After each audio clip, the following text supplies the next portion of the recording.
Today I'm going to talk about eyes, how to draw them, and their structure, anatomy, and looking at some examples of how various characters are designed to describe that anatomy and structure in a way that makes them believable, expressive, and appealing. Before I get into this, let me explain a bit about who I am and what these classes are all about. I teach drawing fundamentals both online and at an animation school. And I do these classes live because it's the closest experience I can give to being in a real class for free online. Because these are free and because these are free, these are one offs instead of like a regular class where you would get assignments that would build on each other. And then the next week you come back and we talk about those assignments. I want these to be one off so that anybody can come in at any time without having seen any of the previous classes and get just as much out of it. Excuse me.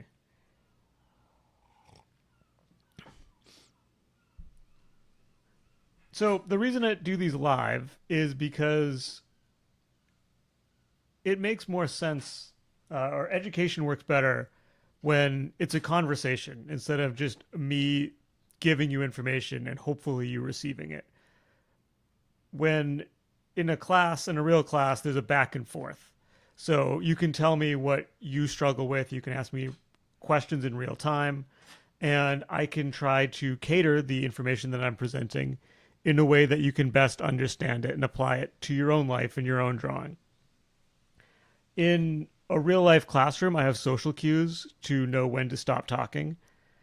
I can see people's faces and see if they're confused or if they have questions. Online, I don't have that. So if you have something to say or if you have a question, just feel free to speak into the mic and interrupt me.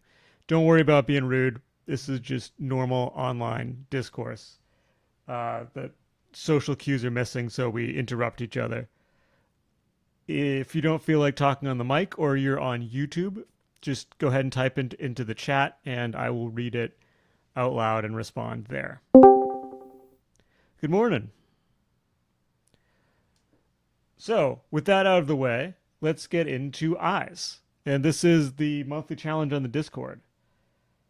So, I'm going to start with a little bit about the anatomy of eyes. And it may not seem like it, but the skull is an important part of understanding the anatomy of the eyes. So we'll draw the skull real quick. And the reason for that is because the eye sockets determine where the eyes are on the face. They are held in place by the eye sockets. Those bony rings hold the eyes in place. So, if you're familiar with my content, you know I'm not going to give you easy simplifications. So, if you're trying to figure out where to place eyes on your character, or having trouble getting it right, I'm not going to tell you to place them on a third or something like that. I'm going to say to study the skull and understand where the eye sockets are, because the eyes fit into the eye socket and they're held in place there. They can rotate, but they're not moving within the eye socket besides that. Not their position, they're not going back and forth, up or down, side to side.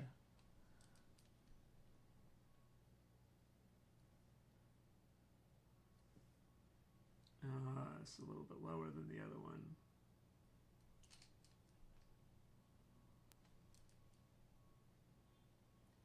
And the bones of the eye socket actually do show up sometimes in the drawings. So then there's a muscle called the orbiculus oculi that wraps around the eye socket and the eye, and it holds the eyelids in place. Knock down the opacity just a little bit so you can see it better. And it's basically just a ring of muscle. There's a little attachment right by the nose, but that's not important. You can't really see that attachment on the surface. So you can think of this as a ring of muscle that holds the eyelids in place. And draw the one on the other side.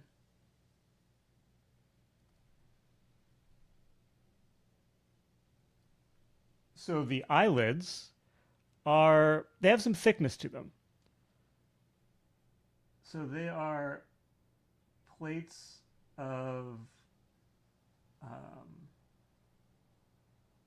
collagen, I think, or whatever, the stuff that tendon's made of, the plates of that are held in place by skin and muscle. So there's a little bit of thickness to them, both on the top and the bottom. And as we're going to see when we get into the design, that thickness can really make eyes look more believable.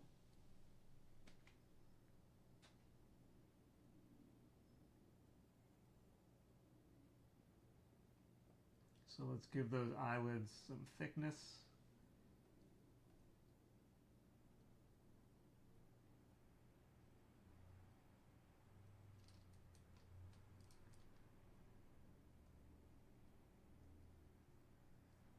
Then in the far corner, the lateral corner, farther from the nose, the eyelids come together at a point.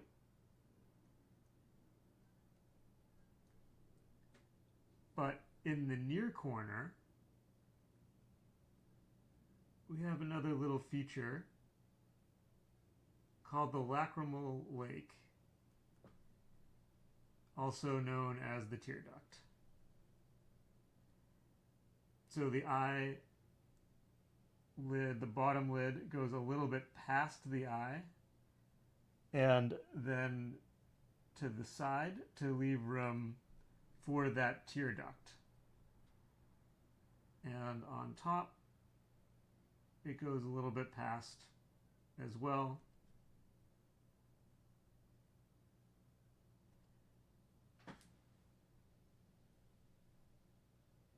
And sometimes you draw the tear duct, sometimes you don't, depends on the style, but it can really help just to be aware that it's there.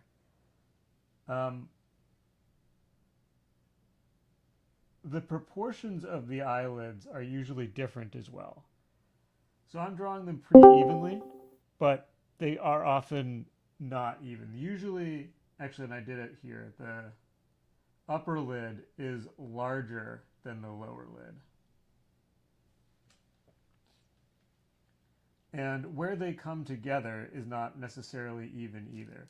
Often they come together higher, laterally on the outside than they do in the middle. The outside corner is higher than in the middle.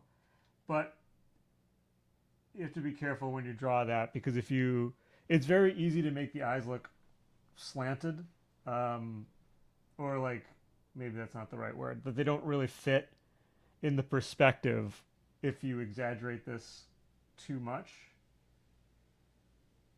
But it can make it look more believable. So the upper lid there's often a line here where the brow ridge overlaps the upper lid. And we're going to see that in the design. Not all the time. Depends on the person and how their eyes and how their skull looks. But sometimes you see that fold there as well. And that fold, sometimes it goes away when the eyes are closed. On the bottom of the lower lid tends to blend in with the skin of the cheek more. But sometimes there's lines here as well, especially if the person is older. They get those eye bags that you can see them folded on the bottom. And here's where the skull comes in, or thinking about the skull comes in, because this extension, or this fold, often extends to this inside of the eye socket. And depending on the person, this could be very noticeable. And we'll see this in the design sometimes as well. So there's a plane here for the side of the nose that's not really part of the eye, but it's still worth it to think about it when you're drawing the eye, especially if you're going for something more realistic, because it creates a plane change here. So the plane is going with the nose, and then it turns here just to the left, or just to the inside of the eye for that little flat plane. And adding those little details can really help make eyes look that much more believable. And one last thing to note on the anatomy is that when the eyes close, the upper lid moves more than the lower lid. And it usually covers the lacrimal lake as well. So you're going to see more of the upper lid, and the curve of the lids is going to go down. Again, can change depending on the angle. Or if the orbiculus oculi squeezes really tight, it can go the other way. That's that muscle around the eye. And get a tighter lid where it can squeeze the other way. But in general, it's going to be curved down when the eyes are closed. Any questions on all of that anatomy?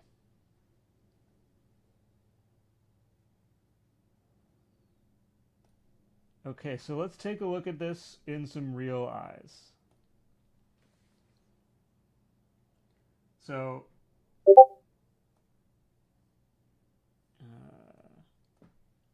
here we have the upper lid and the lower lid. Note that they come together at this angle and they have a little bit of thickness to them.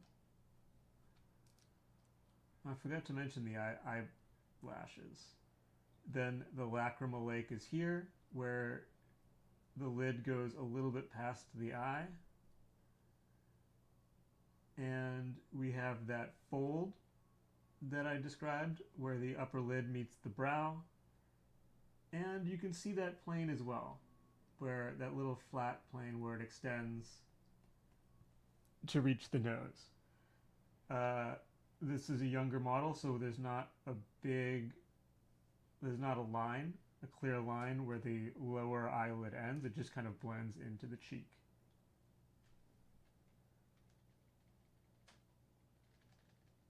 And so if I was describing this eye, if I was going to draw the eye, I want to describe all of those features.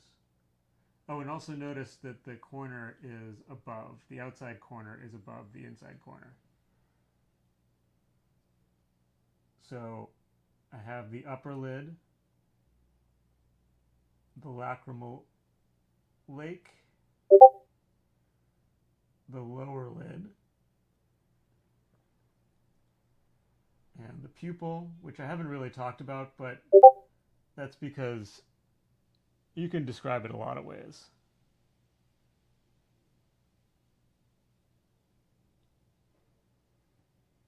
And that upper fold here.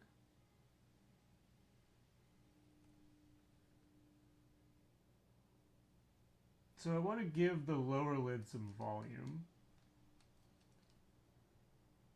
So I'm going to have that another line that shows that plane change. And that comes to a corner here.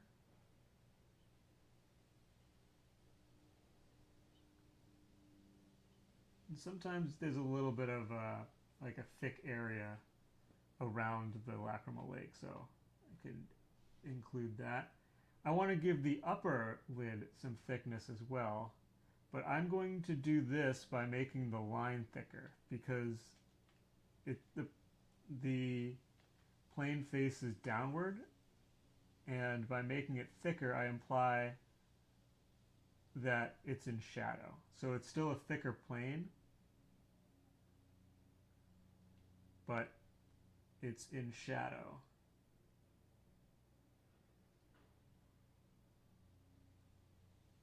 And I actually do the same thing with the pupil a lot of the time, where I make it darker towards the top and the line thinner towards the bottom, because the eyelid casts a shadow on the top of the pupil.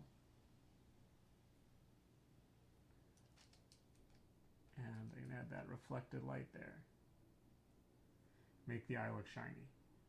So for eyelids, I generally want the eyelids to be, I want to simplify them. I don't want to draw every hair because I don't think it looks good. It makes it look kind of spidery. So I would simplify these lids or these lashes into kind of a collective shape for them, and more on the outside than the inside. If I add lower lashes at all, I'm going to make them kind of small.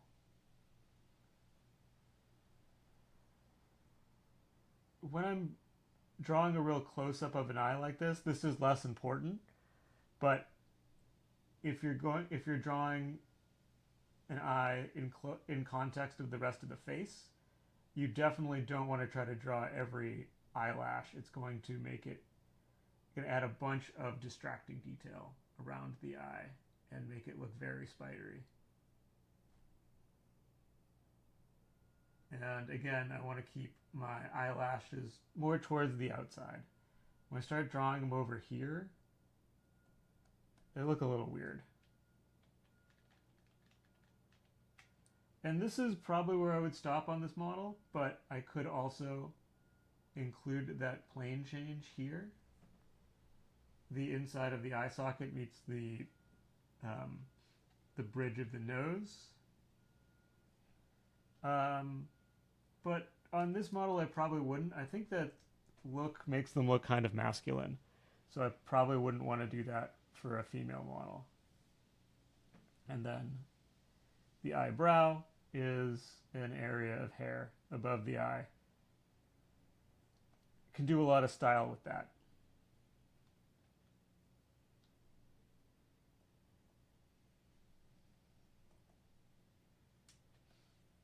As the eye turns in space, pay attention to how the forms change angle. So now that circle, or the sphere of the eyeball, is here, and the lids wrap around it. So they go past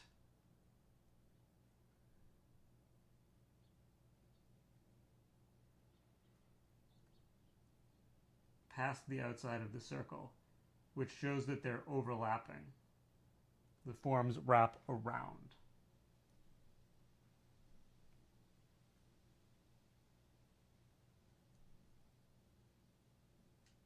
And if I draw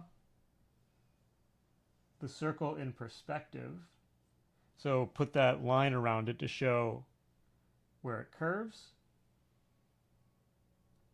you can see that the peak of the lids align with that line to make it look like it's wrapping around. So the more I turn that eye in profile, the more the widest part of the eye is going to get closer to the outside. And I'll get into that more when I see one in profile. And then the lacrimal lake is here. It's not aligned exactly with the eye. It comes out forward a little bit compared to the eye.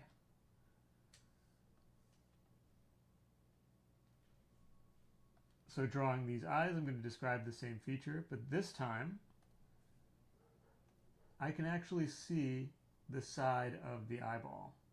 So I'm going to draw that, and I'm going to draw the lids wrapping around it. So the lid goes past the eyeball, and then there's that fold on the top.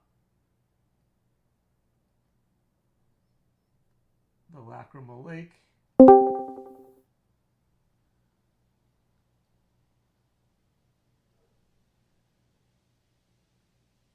And the lid on the bottom.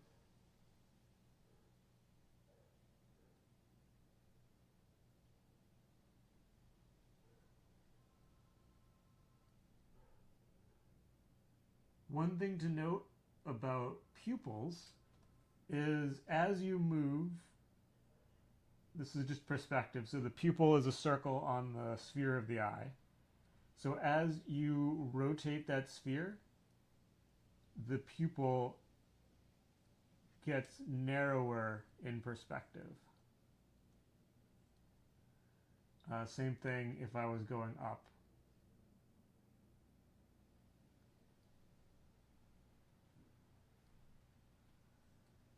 And then at this angle, I could draw the lids out to the side, or sorry, the lashes out to the side, or I could draw them in the front, or I could do both, but I don't think that looks as good. It's really a design choice. For lashes, you really want to focus on design over realism. I'm going to make that upper lid thicker again to show that it's in shadow and that it's thick. And I'm going to do the lashes off to the side this time.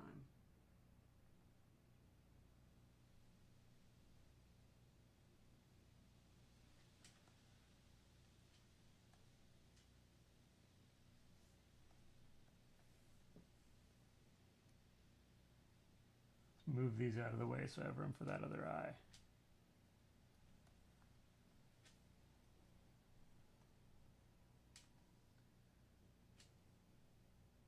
So I could draw that plane again between, kind of exaggerated, but that plane between the eye socket and the bridge of the nose, but I don't want to for this model.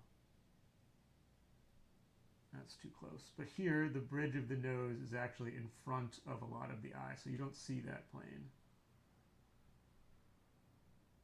And then, same thing, I can see part of that eyeball and the lid wrapping around it. When I'm in profile like this, I can actually see the sides, the side contour of the eyelid. Get that in there.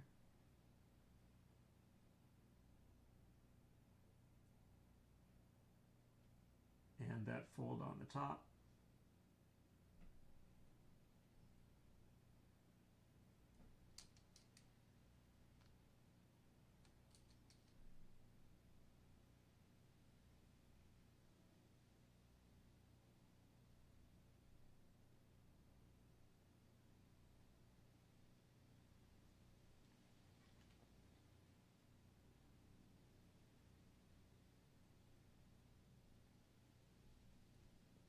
And for the eyelashes, I don't want to make them all the same size.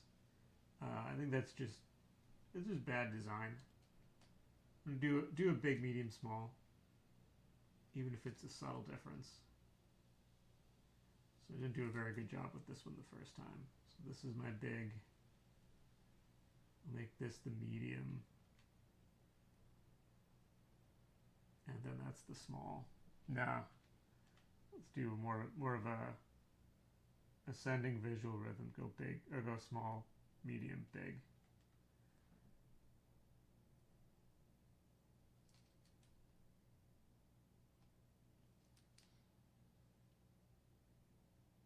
And then here's the eye socket again, coming out past the eye there.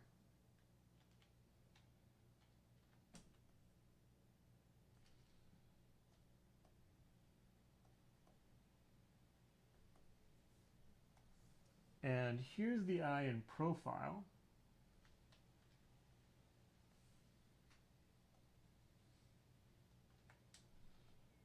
So in profile, you can see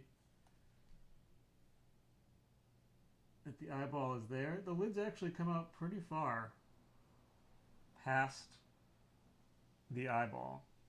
And there's that fold again on the top. Eyelashes, we can't see the lacrimal lake from here.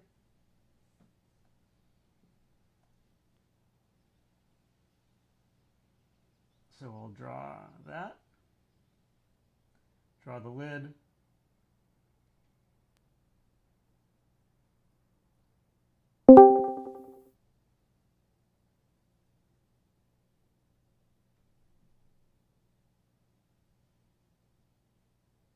And the fold, and here the eyelashes really do have to go forward. This doesn't look right to draw them going the other way. I still want to show the volume of the lower lid, not absolutely necessary.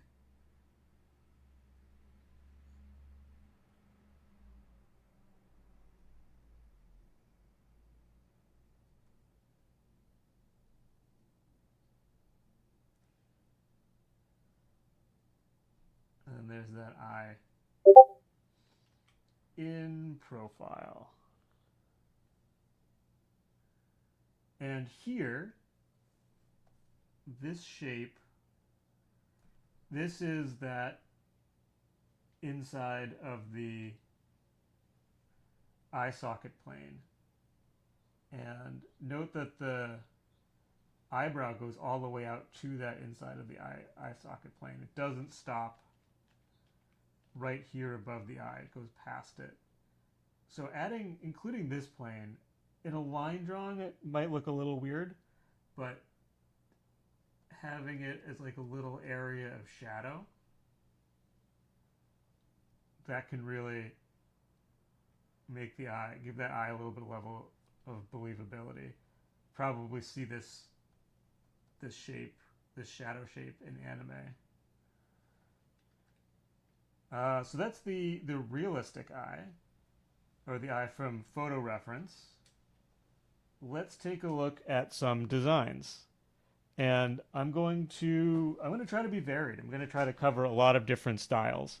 And what I'm hoping to show you is that all of these things, all of these structures that I talked about are there in these styles.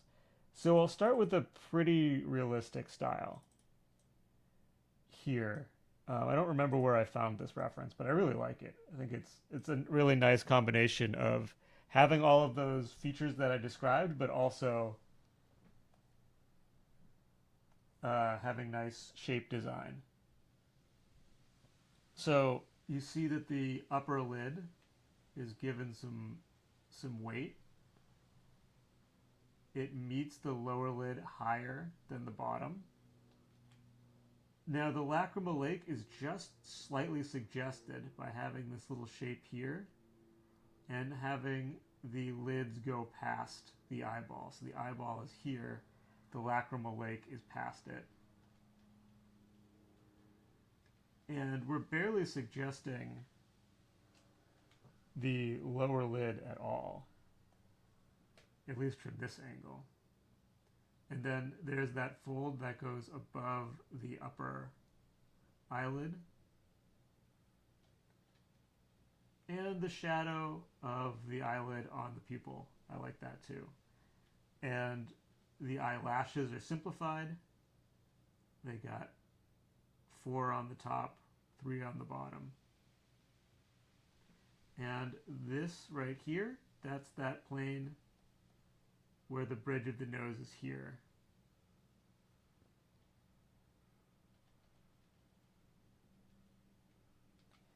You can also see, demonstrating this as well, that as the eyes go into profile, they get less circular and more elliptical.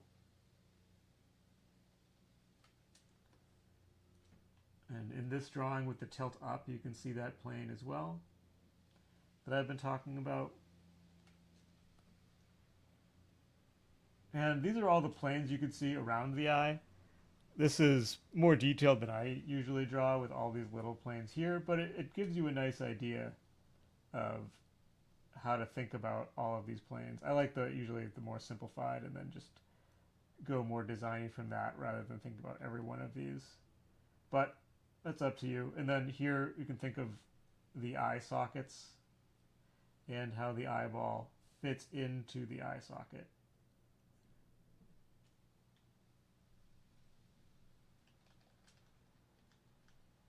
Okay, so what else do we have here? Gathered a bunch of these last night. They're in no particular order.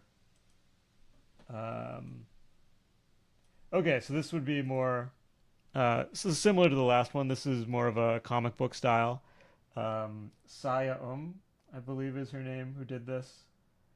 And you can see all of the same features. We have the upper lid that has the shadow to show its thickness. And in this case, the eyelashes are kind of merged into that shadow shape. And there's the fold above the upper lid.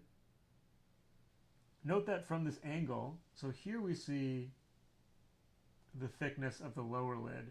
Here we don't, because from this angle we don't see the top of it. It's a nice little touch, but it gets thicker here. And there's the lacrimal lake and the border with the eye socket and bridge of the nose on these sides.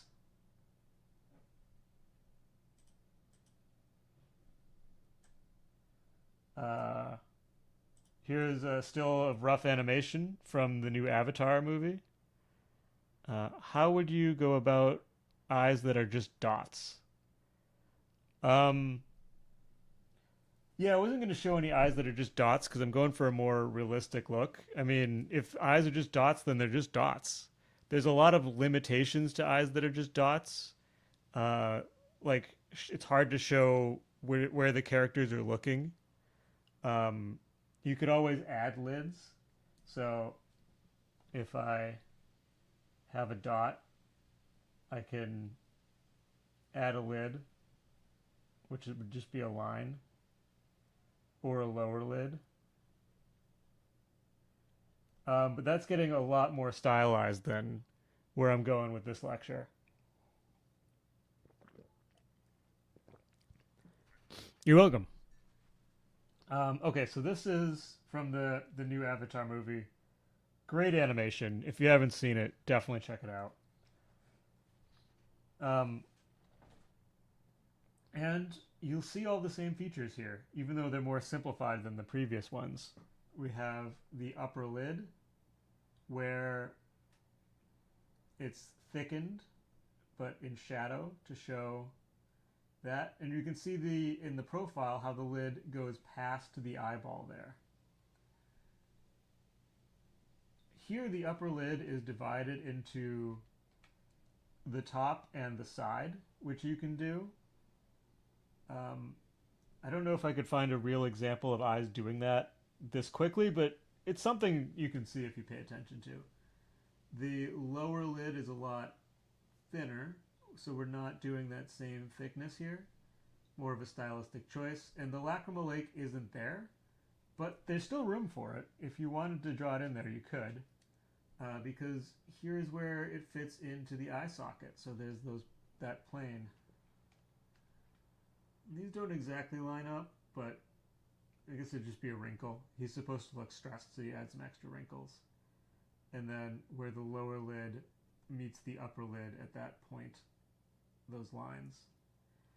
And that line above the upper eye, above the eye socket, where the skin fold covers the top. So this would be the eye socket, and the skin fold covers the top of the eyelid. And the pupils are really small. This is a thing we do in animation to make characters look more startled. It makes the eye whites look big in comparison, so they look scared or startled. What do we got here? Disney. So this is a lot more stylized. Eric Goldberg did the genie. It's amazing. But you can actually still see the anatomy despite how stylized it is. So we still have the upper lids. and the lower lids, and then the shape, it's abstracted much more into a circle, but the upper lids and lower lids are still there, even though the pupil goes above the lower lids, which doesn't really make sense if you think about it, but this is a style that Eric Goldberg did, and I like it. I think it's appealing. It gives it a lot of like direction. And then Aladdin is more naturalistic. You have the lower lid where it meets, and then the upper lid, and the side of the eye is kind of separated. Um, that is so it's more stylized, but a lot of times you think about cartoons, you might think, oh, the eyes are just circles, but that's actually it happens sometimes, but it's actually pretty rare. Usually there's a lower lid and an upper lid, and even if the difference is just line thickness, they're still exaggerated to make it so the circle isn't just a circle. It has lower lids and upper lids. And that gives you a lot more room for expression. So you can squeeze in the lower lid to make the character look surprised. You could lower that lower lid, make the character look sleepy or mysterious. Gives you a lot more options than just having a circle. It gives it a little bit more believability. How do you make the eyes look into a direction without making it feel like they are cross-eyed? It always feels trippy, the 3/4. Thought I covered that. I can go back. Um,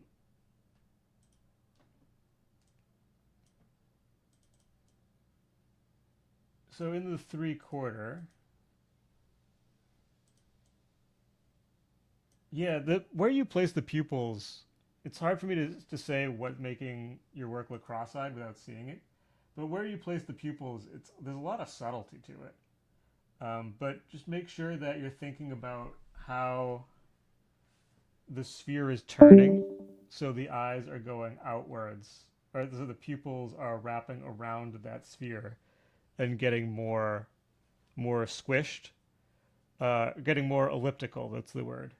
When they get closer to the edge. Let me see. If I were to ignore that, so I'll draw some 3/4 eyes.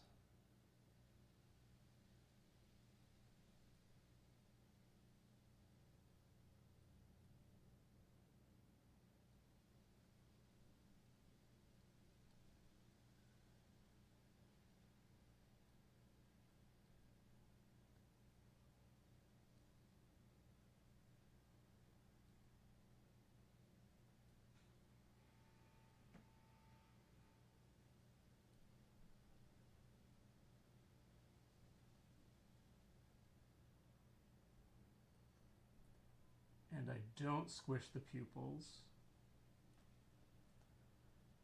Yeah, they do look. It does look a little strange compared to if I do.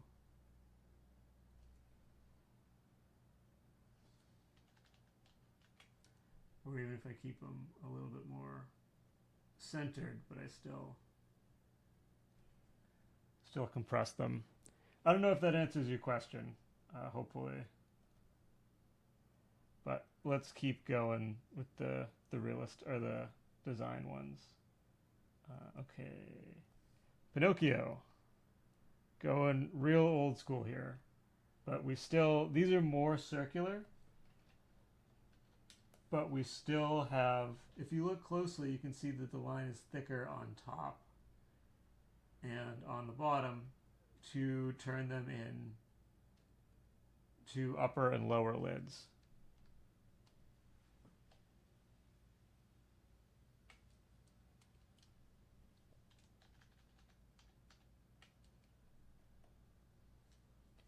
Okay, getting a lot more, or yeah, getting very designy. So Bruce Timm Batman from the 90s. So this is really emphasizing the shape design. But note that the features are still there, especially this guy here. He's got that thick line for the upper lid and the line coming in higher up on the outside. So this is where the Lacrimal Lake would be. It's obviously not there because this is more designy and more simplified. And then for her, we're simplifying that upper lid and brow and lash, into the same shape. But it's still reflecting how that lid is thicker.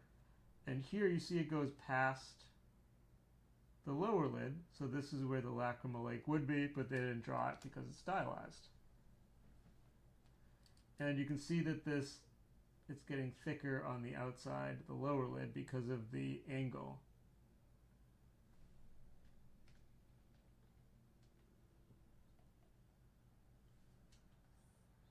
Okay, getting a little bit more modern here. So, got a chain smoking cat. And you can see all the features. So here, the inside of the eye and the lower lid are just represented just by, not by a line, but by changing the color, which still creates a line, but just not a black outline. So we're focused more on the upper lid, but you can still see the shape of the upper lid here and that fold where it meets the inside of the brow ridge, and there's that plane that I talked about earlier. Or is it? Oops.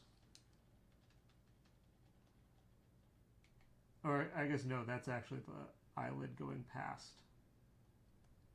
Yeah, that makes more sense because that plane should be here.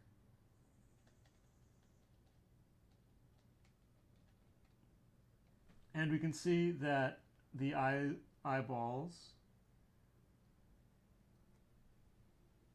are I drew that way too far out. She is a little cross-eyed here. I think that's intentional. But as the eyeball is turning, the pupil is getting more elliptical, which is creating the eye direction. And here, you can see that where the lid, so the eyeball is here, where the lid goes past the eyeball, which we saw when we were looking at the eye in more of a three-quarter profile kind of view. What's your favorite style for drawing eyes? Ooh, that's a good question. I lean more towards the naturalistic ones, usually, but I also really like the Eric Goldberg Disney style eyes, where they're like the circle is really exaggerated, but you still have the upper and lower lids defined. These are a lot of fun too. It really depends, because for the Goldberg style eyes, you can't slap that on something realistic. It would look very weird. But for cartooniness, I love it. It's very expressive, but has just a little bit of that realism to it. For something more realistic, I tend to go for something similar to the first example that I showed, where you have these nice shapes that suggest all of the features, like the Lacrimal Lake is just suggested by that little shadow shape there. Yeah, that's my preference, but I As an animator, I have to work in the style of the shows that I work on, so I have to be ready to adapt. So let's get out of animation and going for a more classical eye.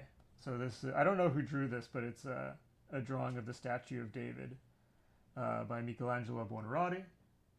And here we see that the lower lid or the upper lid overlaps the lower lid. The lower lid is given that thickness as it wraps around the eye. And we see that plane. So like we talked about in profile or 3/4, how you can actually see the side of the eyelid. It goes past the eye. And we can actually see the bottom plane of it going past the eye from this angle. So this is a very classical, and then there's the line where the eye meets the brow ridge, and here's that shape for the side of the inside of the socket, like I talked about earlier, where it meets the brow ridge, or sorry, the bridge of the nose. So this is a very classical way to depict the eye, but it still has all of the features. In fact, I think it defines them very well with very nice shapes. This is another favorite eye style of mine, where you really just go full on and just describe everything. But it's done with very nice, elegant shapes. It's a very pretty eye. Um, when I was looking for stylized eyes in my reference folder. I found this last night. Unfortunately, I can't remember who the artist is, so my apologies. But I like how the lid above the eye is stylized. I think that's a cool look too. Um, there's that line where it meets the brow is there, but it's much more subtle. It's much more about describing the upper lid itself. And the upper lid is very thick. And like we keep seeing, the upper lid and the eyelash is fused into the same shadow shape.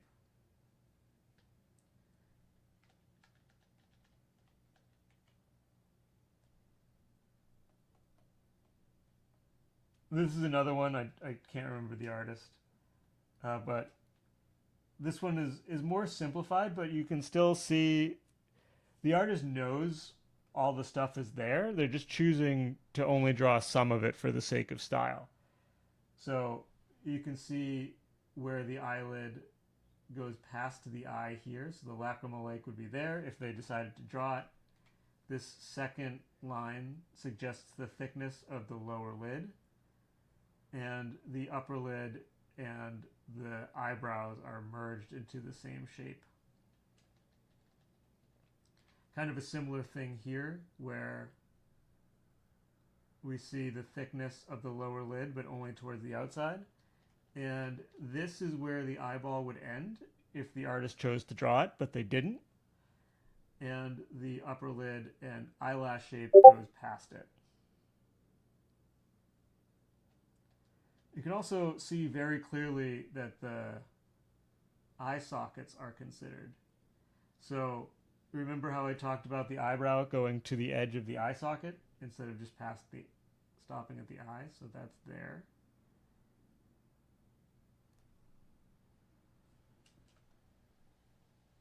And then, yeah, same thing here. Very thick lower lid here. I think that one's a little strange. That looks a little off to me, but it's just my opinion. And we see the upper lid and the line where it's folding up there, and then the lacrimal lake is actually drawn in this one. And the edge of it is hinted here.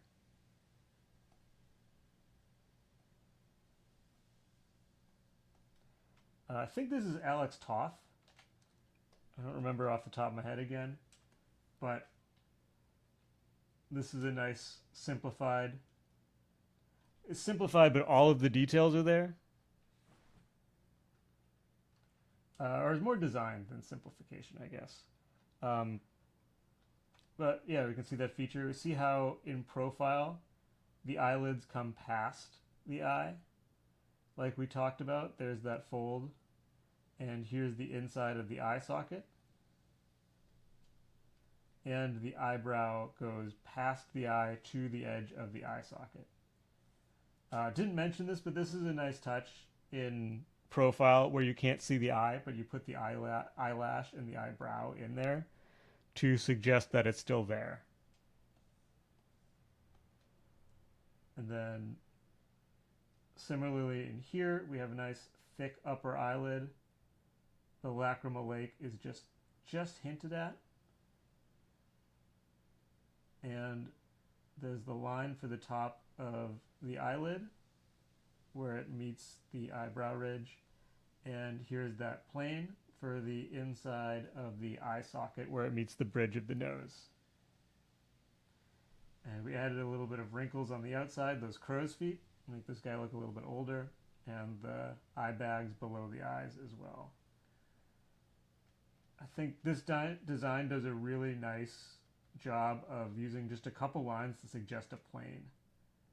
Like these two lines here or these two lines here, they suggest that three-dimensionality, or these lines.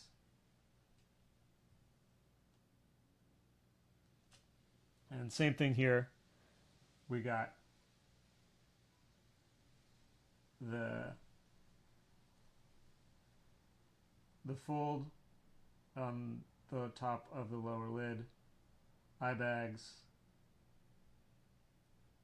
Really subtle things can do a lot in designs like this. Like how the line gets thicker out here, that suggests that volume of the upper lid as it goes over the lacrimal lake, which is here. That's what this line is doing. And then the eyeball ends here, but he didn't draw it. But we can still know it's there. He knew it was there. He didn't draw it, but all the stuff around it lets us fill in that detail from our own experience of seeing eyes. So that's what I have for you guys today. Hopefully this was helpful. I think this is an example of how I think about drawing from imagination, is that instead of learning simplifications, you learn the actual subject and you learn its forms. And you can look at how other artists describe those forms and describe that subject, because there's a lot of variation. There's a lot of different ways to do it. You don't have to get stuck with one particular way of drawing eyes or one simplification. It's really about understanding the subject matter, and then you can choose how you want to describe it. Any thoughts or questions before I wrap? Sorry you missed it, Moose. We'll have a recording for you in maybe tomorrow, day after, depending on when YouTube processes this. But yeah, any thoughts? Great stream. Thanks. If you do stream or upload soon, I'll be back. Yeah, that's great. Thank you. I do these every week. I was doing them Wednesday. Now we're going to do them Tuesday at 10 a.m. Pacific Standard Time, which is -8 UTC. So yeah, hopefully you can come back for later ones. Just pausing, give people time to add their thoughts.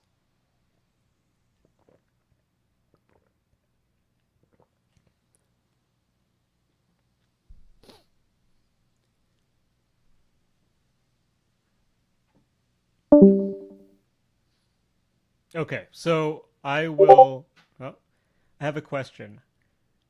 How do you deal with applying realism structure to stylized eyes? That is a very good question, and I feel like that's what this entire class was, or at least half this class was about. So I won't be able to answer that without going through everything all over again. This will be uploaded. Like I said, it'll be uploaded in the next couple days. Thank you, Darkside. Appreciate that. So let me just do a TLDR for Moose. the the way to deal with applying realism structure to stylized eyes is to understand the forms you're describing and understand how the stylized eyes describe those forms. So understanding the anatomy itself and then understanding how the style is communicating that information, even if it's doing it not necessarily in exactly the way it appears realistically. Assuming that you're studying somebody else's style. If you're doing the style yourself, then you're taking the real information and you're describing it in an interesting way with shapes and lines and colors, etc. So I'll thanks everybody for coming out. Let me do my pitch. We do these every week, like I said. If you're watching on YouTube and you're not a member of the Discord channel, I'd really recommend joining. We have a fantastic crew that I'm very proud of artists of all levels. It's nothing but positivity and support. We help each other out.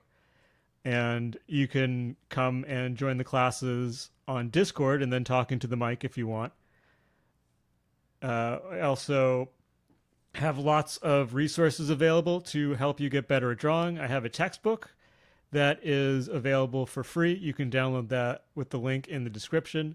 I have a beginner's course. Actually, I shouldn't even call it a beginner's course. It's a fundamentals drawing course that you can find also in the description. It's based on the first chapter of the textbook. It's designed to help you learn to study in a structured manner so that you schedule your study, you know when you're studying, and you know what you're studying, and you know what you're doing when you sit down to study instead of guessing, and the concepts build on each other towards a goal. And lastly, the best thing I have to offer if you want to learn to draw is mentorship. And that's like the premium, the one-on-one classes with me, where I give you exactly what I look at, where you're going, what your art looks like now, where you're trying to go, and I give you exactly what to study to help you get there. As long as you do the work, you will see the improvement. All my students do. Link to book that is in the description, and the first class is free. But check out all the content that I have, and you can see if my teaching style fits what you like, and hopefully I'll see you in the mentorship as well. But even if not, just come hang out at the Discord and keep coming to classes, all that good stuff. Yeah, thanks for coming out, and enjoy the rest of your day. Bye, everybody.